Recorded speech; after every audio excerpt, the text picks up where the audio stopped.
About 4.5 weeks ago I was cycling and unfortunately skidded and crashed into a wall and smashed my hand and damaged the tendons in my left hand and had some other minor injuries. I was taken to West Cornwall Hospital but with a lift, and when I arrived at the hospital I checked in and it was immediately apparent that the receptionist could see that I was badly injured, and she did whatever she had to do to check me in, and I was put in a place where I could sit down, and I saw a triage nurse very quickly. Someone came out and ascertained that I was in shock and also had some big cuts in my hand. Yeah.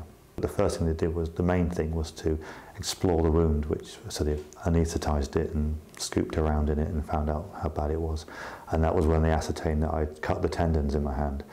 And they were also concerned that I'd broken my hand, which they didn't know at the time. After they realised they couldn't complete the treatment there, the decision was that I would have to go to Trelisk Hospital. Before I knew it, I was in Trelisk and checked into A&E, where they were expecting me anyway. No, I saw several doctors, or several doctors saw me. And I know that because they were making decisions and they were looking at the wound and asking. I remember being asked, how could I move my finger, what could I do? And they took me into trauma. And it was very nice because, of trauma ward 2 it was, and it was very nice because I then met the same lady doctor who was obviously a trauma doctor, or I didn't appreciate that at the time, who then, as I was wheeled in on the sort of trolley bed thing, said, welcome to trauma, which was very nice. Now, I didn't know her name at the time. Everyone told me their name right the way through. An anaesthetist approached me at 10 o'clock ish in the morning, and she just introduced herself, explained that she was an anaesthetist, what she would be doing, explained the operation to me, and told me then, I think I may have signed a consent form at the time, then I'm not exactly sure. There was a consent form somewhere in the process. And she did what I hadn't already said, but everyone else said when it was appropriate was, is there anything else? Do you want to ask any further questions? Right the way through. And there weren't any. But it was nice to be asked that, because it's awful when someone goes away, you know you're not going to see him again and you've got something on your mind, but there wasn't anything else. And then she went away and did whatever she had to do, and then not very long after that, another person came who did introduce himself. I'm pretty certain he was a doctor, but he was certainly something to do with coordinating the operations. And he said that I would be going to Hale for my surgery. Anyway, then I went off to Hale, where I was again expected, and just waited there until I was called in for my surgery. It was very light-hearted as I was in the sort of preparation area. That was all quite light-hearted. And yeah, they were cracking jokes, and they were always trying to relax me. They'd obviously been very professional, but they were just trying to relax me. And then when it was time, I got wheeled into the operating theatre, and it was still quite light-hearted. And then, because I was conscious, I was aware of what was going on, and there was a moment, and I've got quite a lot of experience in the world of leadership and all that sort of stuff, and the consultant just took control instantly, and he just said something like, okay, let's get down to business now, something quite like that, very quietly, you know. And I just saw this phenomenal professional atmosphere happening around. Everyone knew what they were doing. There was no talk other than what the operation was about. It was the only thing that was spoken about was what they were doing.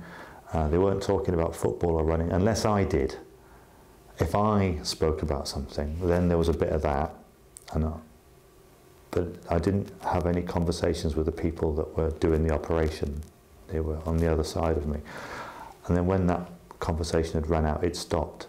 So I think what was going on was they were focusing totally on that, but they were also focusing on my well-being during the operation. So I was allowed to lead any silly, light-hearted conversations, remembering that I'd been sedated and was feeling a little bit drugged up anyway.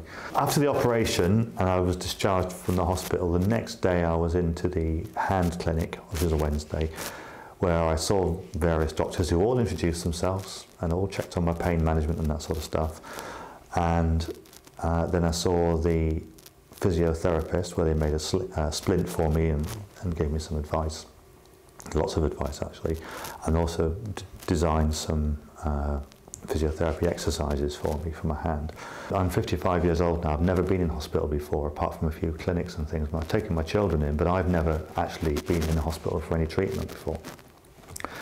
And so I was really quite nervous. I had no idea what was happening or what was going to happen.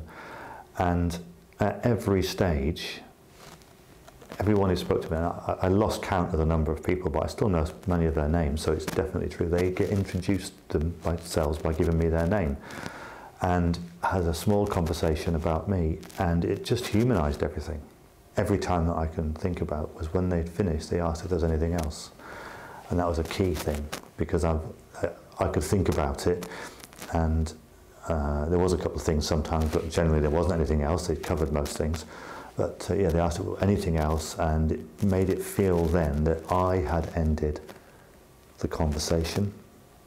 So it was with me. The conversation started with me and ended with me, and I told them what I then felt they were better able to go away and do whatever they had to do and make whatever interventions and decisions they had to do, because they knew the full story from me. I wasn't worried that they didn't know something, and that was a key point for me. It really helped with my feelings of confidence within the hospital, because I was very worried about what had happened. I didn't know how bad it was. I really didn't know.